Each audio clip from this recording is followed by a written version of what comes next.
Well, I met Mary in the cafeteria, and although I'd seen her previously and knew her name, I wanted to meet her formally, so I waited until after baseball practice one afternoon, and we were eating dinner in the cafeteria, and that's when I first approached her. At the time, I acted like I didn't know her name or who she was and introduced myself as such.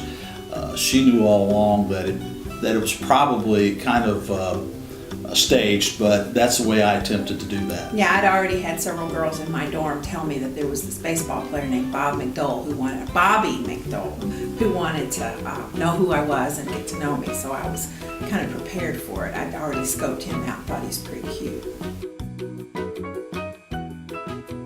They had a concert on campus. Band, was it the Truth concert? Yes. And it was over in the Grove. And I don't even know if y'all still call it the Grove, but yeah. So that was our very first date.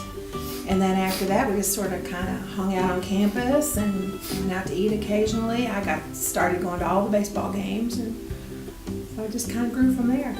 Took her out on a date, asked her out again several times afterwards, and she accepted.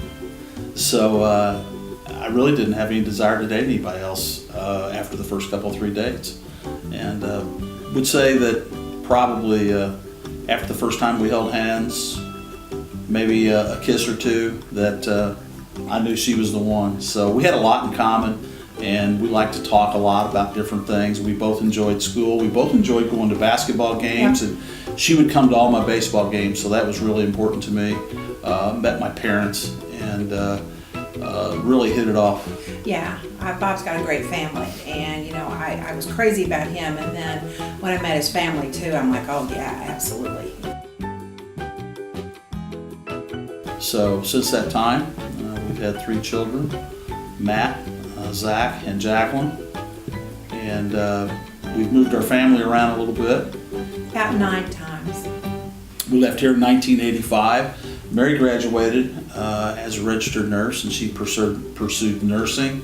I took my business administration degree and decided to get into business and the manufacturing world.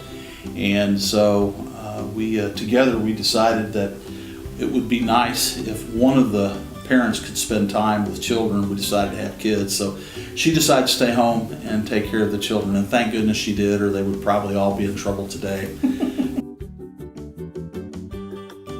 Actually, we moved back here in 2010. We'd made our minds up that we were going to reconnect with the school. We were going to get more involved and try to give back to the school, because the school is where we met, and it really set the tone for the rest of my life, and I think she'd say the same thing. Yeah, absolutely.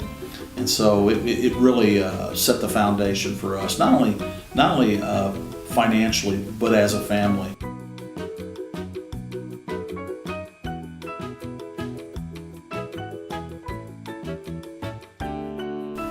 Anyway, I had the advantage because back in those days I was pretty fast foot, so I knew if I had to chase her down I could do it. But realistically, I thought she was beautiful, and I thought she was hot, okay? And so when I first approached her, a lot of the guys and my friends told me, they said, you'll never pull this off. But fortunately I did, and 38 years later, here we sit. Yeah. So.